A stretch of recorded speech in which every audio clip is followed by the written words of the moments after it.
NBC5 investigates some new information on the unsolved case of Jelani Day. He was a grad student at Illinois State when he disappeared last year, and later he was found dead in the Illinois River. Rob Stafford reports tonight on crucial clues in this baffling case. Jelani Day was a bright student at Illinois State. Then, a sudden change in his daily routine. He missed class. Does that sound like your brother? No. A reliable son went missing. A relentless mom went looking. I gotta do something. A week and a half later, Jelani's body was found in the Illinois River in Peru, an hour north of the downstate campus in Bloomington Normal. The coroner said he drowned, but his mother Carmen tells us he was an experienced swimmer, and she suspects foul play. NBC5 Investigates found a significant clue was found through pure luck 6 weeks after Jelani's body was recovered.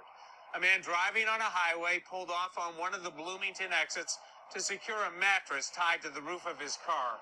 He just happened to look down at the side of the road and saw an iPhone. It was Jelani Day's.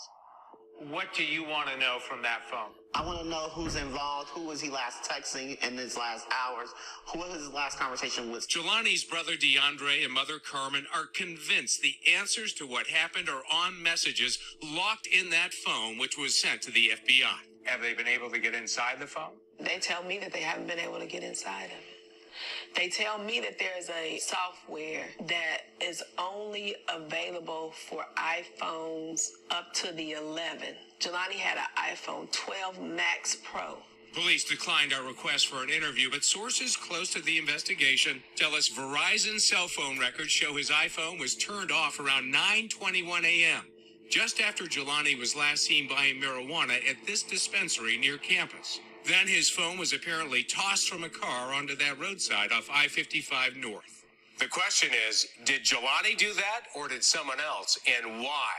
Through the Freedom of Information Act, NBC5 Investigates obtained heavily redacted police emails. One is called Extraction Report Apple iPhone. 23 chats and 17 messages. These details have been cross-referenced from Jelani's contact list. Another email notes 6 phone numbers of interest. But a detective also writes nothing crazy on Jelani's phone extraction. Has anyone come forward to say, yeah, I was talking with Jelani that day on the phone? Nobody came forward. Police also recovered Jelani's car from a wooded area in Peru. The license plate had been removed, and they found a partially smoked marijuana cigar blunt and something else. Jelani's journal, perhaps a possible clue into his state of mind. Police wouldn't say. We do know there was no suicide note. And then there was this.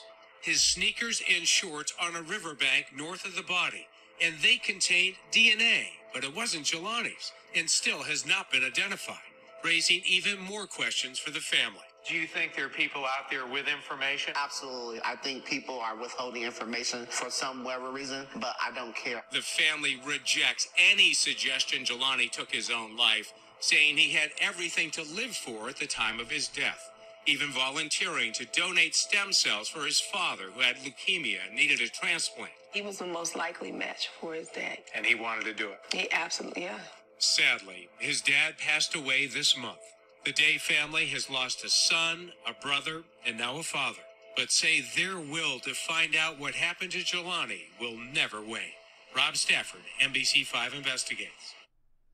Okay, so you just heard that audio right there. And let me give a shout out to Black Phoenix for sending this update to me. It's a major update into the story, and that last part caught me off guard. I was not expecting to hear that. That's crazy about what happened to his dad. And it's crazy to believe that his son was a likely match to help save his dad's life, but due to the unlikely passing of his son led to, unfortunately, the unfortunate passing of their dad. That's crazy to think, you know, when you think about hearing that.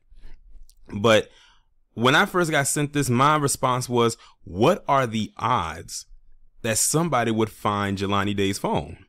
Like, what are the odds that someone is just driving around along the highway and they just have to stop to secure the mattress that's on top of their car, and they look down and they see a phone that's shattered, and it just happened to be his phone.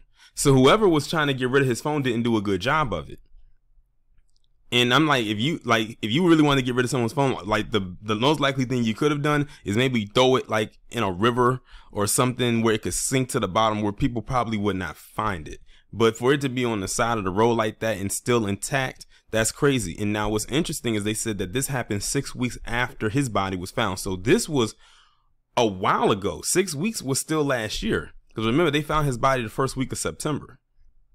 So we're talking about this most likely happened in October when this phone was found. It's just that they're just now reporting on this. I don't know why they took so long to do it. I guess because of all the stuff with the FBI and whatnot.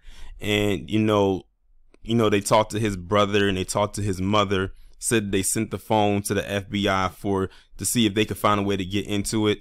And I don't know if they got, I think they got into it. And they said that they were pulling the messages and everything like that, but nothing in there alludes to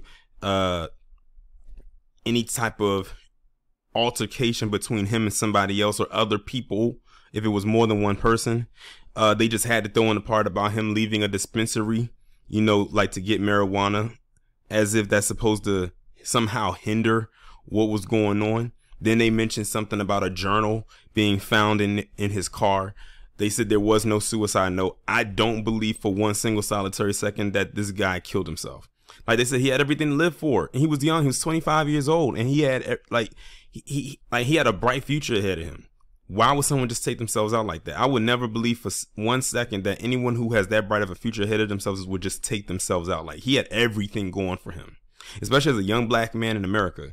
Now, this area of Illinois, this Peru area, from what I've heard, based on when I talked about the story last year, which was the last time I talked about it, this area is a haven for PC, Neanderthalic behavior.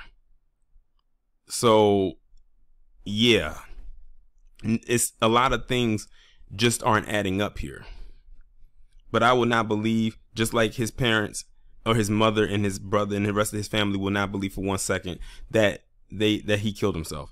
I refuse to believe it. And they said they found like his shorts and his sneakers on the riverbank, and the DNA on it didn't even belong to him. But they still don't know who it belongs to. So yeah, some like other people was there, and they said the license plate on his car was removed. Now y'all want to sit up here and believe that he did all of this on his own? No. Somebody or somebody's out there murdered him, and people aren't trying to say anything. And I don't know what the FBI going to do or they're not going to do. Honestly, I don't think they're going to be much of a help. Honestly, I'm just being completely thorough when I say that. I don't think they're really going to be much of a help. But this is like I said, what are the odds? Like, this just caught me off guard. Like, what are the odds that someone's would have found his phone? Especially when they thought his phone was completely just discarded of and disposed of. So, like they said, it was pure luck that the phone was found. But the question is, will this help push this case further to finding out who was responsible for taking out Jelani Day? I guess we'll have to wait and see. And that's my take on it.